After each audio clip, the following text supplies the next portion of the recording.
Hey dudes, this is Barbie Wild, the female Cenobite from Hellbound Hellraiser 2, and you're listening to Tommy Throwback Kovac on Splat from the past. Oh my god, I can't believe Tommy just farted. I'm gonna have to tear his soul apart. Hey dudes, welcome to Splat from the Past, the only 80s themed horror and sci-fi show where things can get totally radical. Now today, I will be welcoming Suzanne C. Nagy, the producer of the long-awaited sequel to the 1976 horror classic Grizzly, Grizzly 2 Revenge. This movie, everyone thought this movie would never get released. It started to link on the internet about 12, 13 years ago, something like that, and it's finally getting released this Friday, January 8th. This movie stars young George Clooney, young Charlie Sheen, young Laura Dern, already established John Rhys Davies and Louise Fletcher, and so many other people. And it just didn't get released for 37 years, and it's finally getting released. And I'm going to talk to her about that, growing up as an economist in Hungary. She's also been in the art world. She's done one-woman shows, lots of stuff, and it's going to be great to talk to her today. My first brand new guest of 2021. So yeah, here is my interview with Suzanne C. Nagy. Hello. Hey Suzanne, welcome to the show. Happy New Year. Happy New Year. This is such a great honor. Thank you for taking the time today. Of course. So, going back in time, I know that you've been working in the art world for a very long time, but did you gravitate toward film early on in your childhood? No, actually, I was an economist, and in 1975, I entered into a film school and studied film writing, drama, film dramaturg, and producing. Finished in 1977, and I left Hungary in 1978, January, and actually I was the representative of the Hungarian film industry in the United States until 83. So it's a long way to go. A lot happened. Yeah, but can you remember the first film you ever saw? In my life? Yeah. Probably a Russian movie because, socialism in Hungary way back when I was a child. We didn't see Western movies for a long time, but mostly war and war-related, the Second World War, and of course the Soviet Union and whatever happened. That was actually the movies that we were able to see at that time way back. Very limited information. So later on it got better. I would say when I was already in high school, you could see Western movies, but again more and more, and lots of opening happened. So after the Soviet Union became more tolerant to Hungary, the Western stuff came in, and blue jeans and everything else. So this was my young age in Hungary. Nice. Do you remember the first American movie you ever saw? First American movie, no, I don't remember what was the first one. I saw everything, the Western, spaghetti Western, Steve Clint Wood films and others. I mean, all these mostly genre-related American movies. Yeah. Do you have any favorites? All of them. I mean, imagine as a young person seeing American film, of course, I absolutely love them. And when I went to film school, the American films were mostly the study is instead of the Europeans. Of course, we have seen all the Godard films, the French films, and other films, but the American films were like Claudette Colbert. I remember was one of the study we had to make all of the big American names we were studying. So everything started to open up. This is the era that I think before I left, there was quite a optimism that we can see Western movies. Mm-hmm. So, what made you follow the trajectory of economics? Well, my father was the most famous economist. He was a reform economist, so he had a very high position in the government, but he was non-political. When he was 24 years old, he was already the secretary of the financial minister in the old regime. And when the communists came in, they needed some people who knows what they are doing. He participated. He was the chief a person in creating the Hungarian currency after the 50s. So he was a very, very important person until actually he lived. He died when he was 90 years old. Of course, a long time. I already lived in the United States, but I'm coming from a family that my mother was an economist, my sister and myself. So the tradition was like I was asking my father when I was 18 years old, what shall I do? I like to be an artist. And he answered, no, you are going to be an economist because you need to learn what you are doing. And actually, with this film, that's what saved me. That my knowledge about economy and how to handle money and how to structure a film and how to structure a deal, how to project what's ahead of me when I started in 2018. Actually, that was giving me lots of confidence that I can structure this, I can do this, and I can manage the whole thing alone. Mm-hmm. Have the economics of Hungary improved since you were growing up there? Yeah. Well, the schools and universities were actually better than anything else. So I constantly studied because it was free and it was very high level. The education was amazing. When I came to this country, people told me I can get any job in economy. If I want to be an economist, I don't even have to make a separate exam in here. It was so appreciated the way how we actually was studying, and our diploma was very, very strong in here. Mm-hmm. Did you do painting and sculpting when you were growing up there?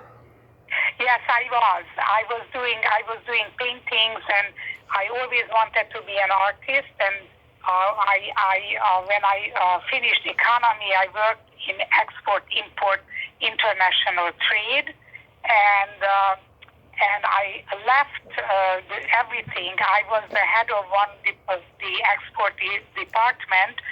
I was 26 years old, and I decided. I looked around and I said, I can't do this anymore. I really have to go and become an artist. And film was the first. I was very much interested in other than paintings, but paintings is something a very intimate thing, and film is a cooperation with lots of people.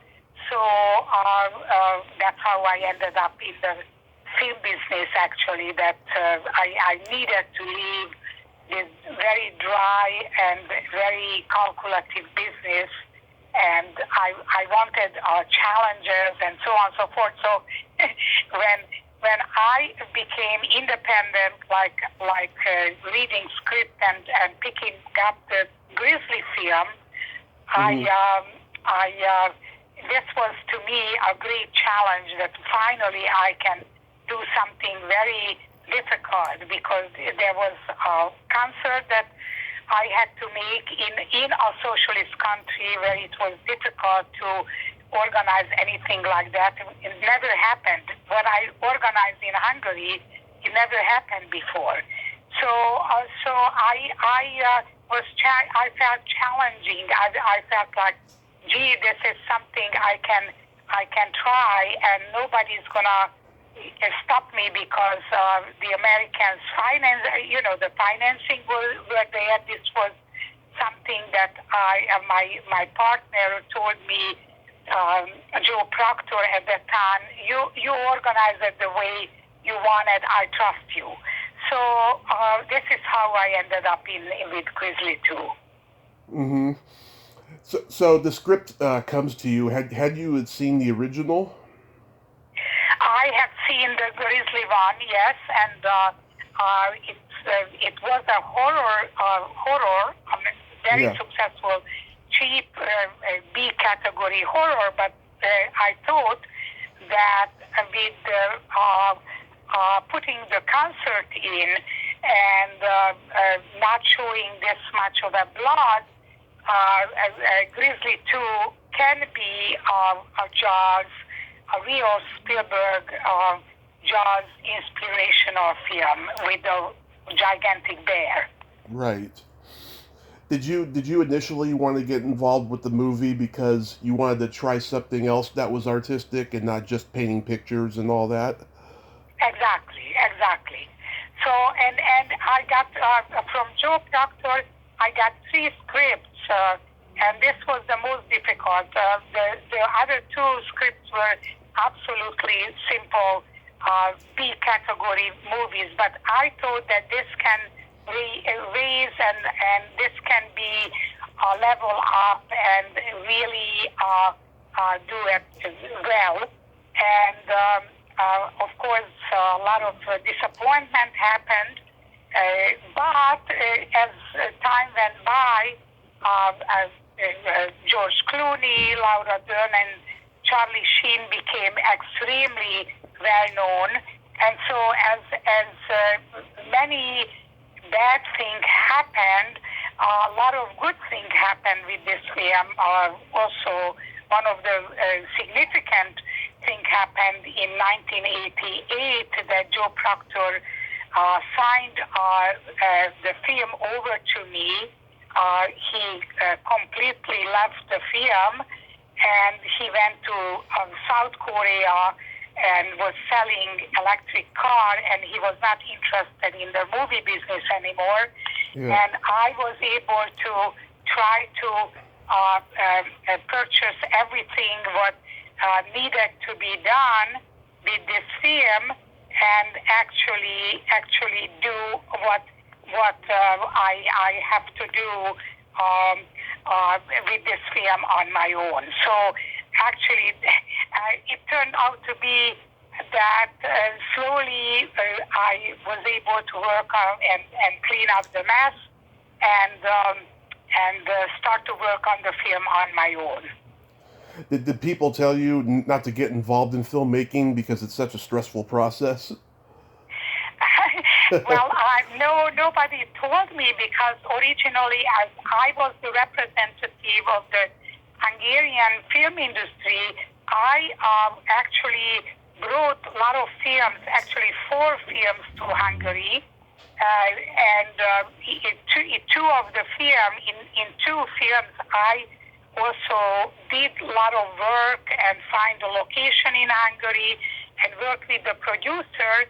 And it was relatively easy. I mean, there was a lot of intrigues and jealousy and things like that, but I could still manage this. But I never thought that this kind of a stress level and this kind of a disappointment will happen to me, that my partner leaves me with 300 people on the set the second day of the shoot, and absolutely didn't care what's going to happen, and so on and so forth. So this is way beyond stressfulness, you know. Yeah. This is really heavy stuff. Yes, absolutely. I was reading that there was a bear that was designed for the film that didn't work properly. Well, that was on the top of everything. Of course, is that the bear, what Nick Melly, who actually designed the Jaws, the shark for Spielberg, and did the mechanical bear for this film. Nick Melly couldn't get the bear torso and the bear suit properly worked. The large bear, which was 16 feet tall, actually worked. And that's why we were able to get a lot of shots with the large bear, and was able to do the last scene, which is when the bear attacks from the backstage and kills a lot more people, and then ends up in the electric wing, and it gets executed. But basically that was the only bear which worked. Mm-hmm. Is it true that the band that plays in the movie before they did their performance, Nazareth, played? Say it again. So what? I didn't get it. That the band that played in the movie. Oh, the band. Yeah. Not the band. Yes, the band. This was again Joe's messy business dealings. Nazareth was Nazareth was invited, and that time back in the 80s, Nazareth was a very, very successful and great, powerful band. But Joe didn't sign a deal with them, so we couldn't use it. The people who were performing, they were great, but Nazareth supposed to be the big deal, showing up at 9 o'clock and performing, and of course we were not able to use the material, and we ended up with the other bands. But a lot of them these days today, because of the 80s, are a revival. A lot of them are actually really wonderful, and listening to them are fun, because now it's a fashion to listen to cutting-edge old 80s music. Oh yeah, I love 80s music. It's the best. Yeah, absolutely. So I'm very happy we have that. Yeah, me too. So getting into the cast, I mean, we've got young George Clooney, Charlie Sheen, Laura Dern. Did you cast them in L.A.? I didn't. My partner did, and the writer of the script, David Sheldon, was the one who found them and put together the casting for Joe, and he was extremely helpful. He thought he's gonna be the director of the movie, but ended up that Joe last minute changed everything, and he didn't come, and he didn't direct the movie. But we got a fantastic casting power out of him, because he helped a lot how to put the whole cast together. Mm-hmm. Well, that was very good casting, I have to say. Um, did you see potential in them for future success? Yes, I just finished the Grizzly 3 script, Mm-hmm. and John Rhys Davis, who is a fantastic actor, Yeah. actually will not die, but very severely gets wounded, and he is one of the lead characters that we want. I also like to work with Charlie Sheen. He's the bad boy, of course, but I think he's very good. And a couple of the people that addressed interest in being in this new Grizzly tree. And since we have a terrific distributor, Gravitas Venture is the distributor for this Grizzly 2. So when we launch the film, which is January 8th, and when we get everything in place and all the deals are done and so on and so forth, then I will start to structure Grizzly 3, because now, of course, I own the sequel rights, and I think the one I just put together is a very strong script and a very strong idea. So I still hooked to this whole Grizzly story. I want to go to Alaska the first time, then we will be able to travel and film a lot of grizzlies, just study them, and make a movie with more interest of animal and balance and nature, rather than just the killing for no reason, which was the original idea. I changed that. I changed the idea in the film that there is a reasoning why this killing takes place. So in this other Grizzly 3 also, there is another reason why things are happening. Mm-hmm. Deborah Foreman she had already done Valley Girl, right, when she did this movie? Yes, and she's very interested to help us, so I'm thinking about her too. It could be a fun thing to get people back who were working in this film, because it's just so romantic coming after 37 years. Saving this film is so special that gives extra energy to just kind of move forward. Mm-hmm. Barbie Wilde, she plays the band's drummer. She's one of my favorite people. I've had her on the show 3 times. Yes, and she is so lovely, and she's so supportive, and we just sent her a book because I wrote up the story, of course, what really happened in here.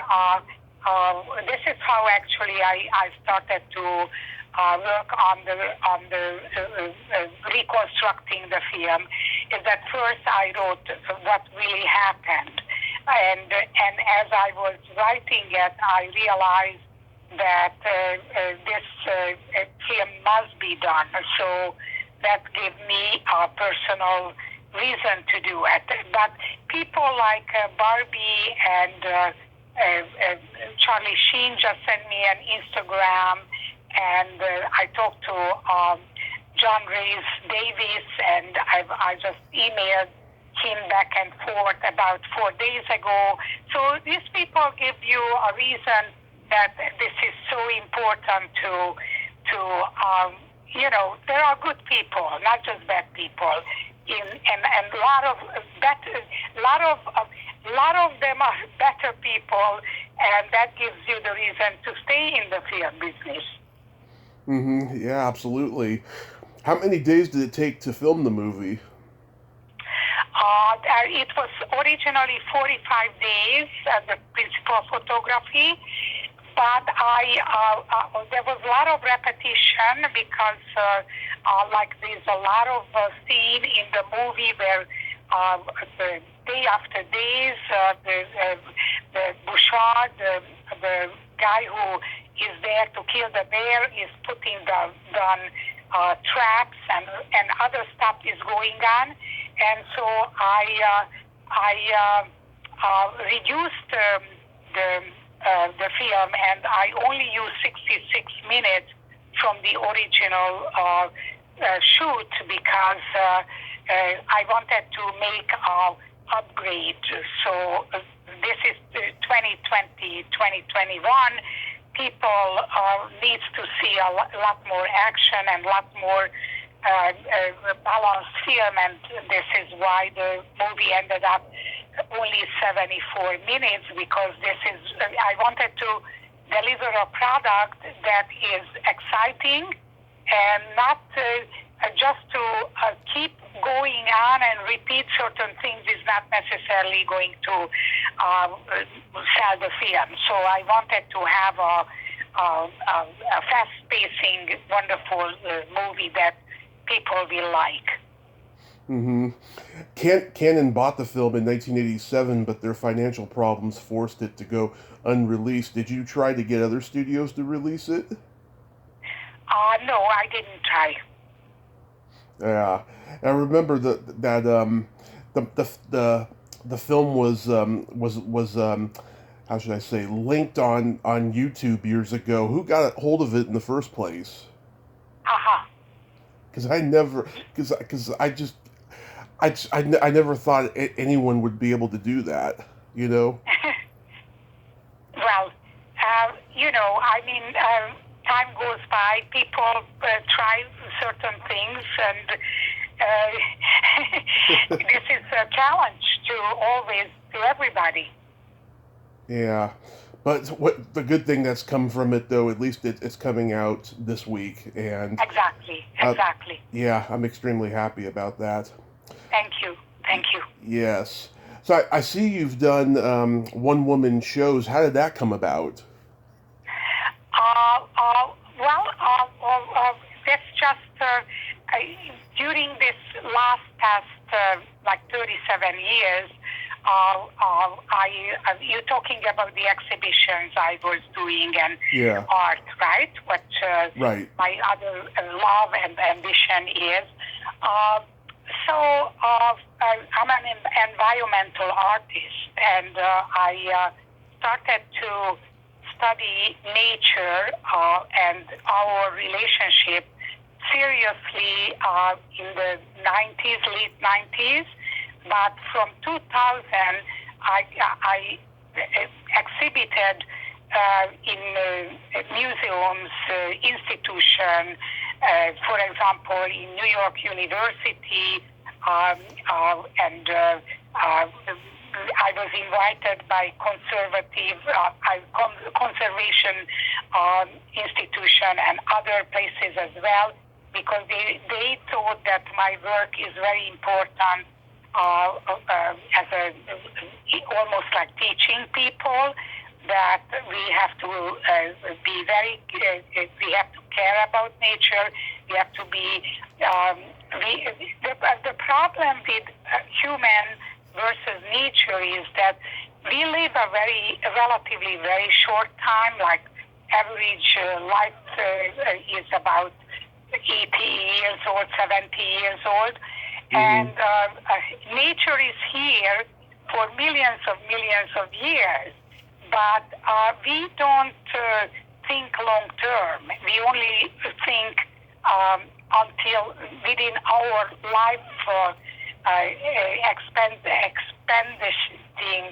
how we structure things, and mostly profit oriented. So I wanted to get away from that and just present art, large-scale art, on nature versus us, and a lot of work I did with trees and also ocean, saving the ocean, etc. So this is my other love in life, that I do this, and I'm invited constantly to various places to exhibit. And of course, then I do project-oriented exhibitions, and I love it a lot. Yeah. Did you make the audience laugh? Yeah, yeah. So it's absolutely the audience and the visitors and the relationship with them is the most exciting part when they have reaction and they understand what I'm doing and so on. So it's really great fun. Great fun. Yeah, I did stand-up comedy for 10 years. I love performing in front of live audiences. I hope it comes back after this pandemic. I mean, everyone's starting to do comedy on Zoom or the drive-ins that are opening up now. It's crazy.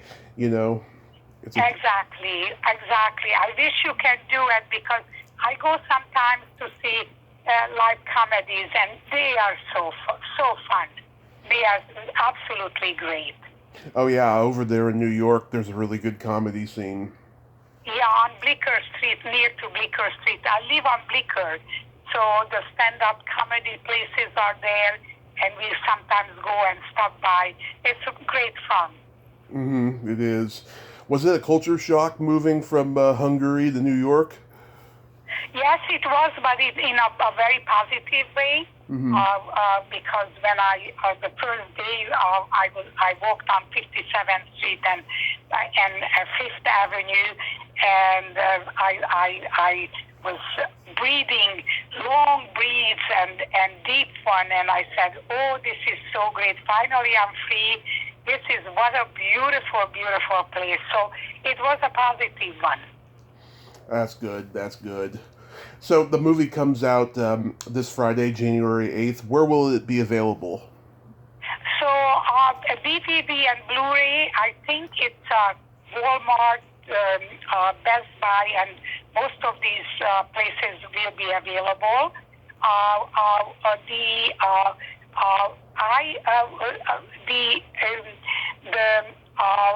Word, the television, the television on Apple, on Comcast, on most of the channels, but not the Netflix.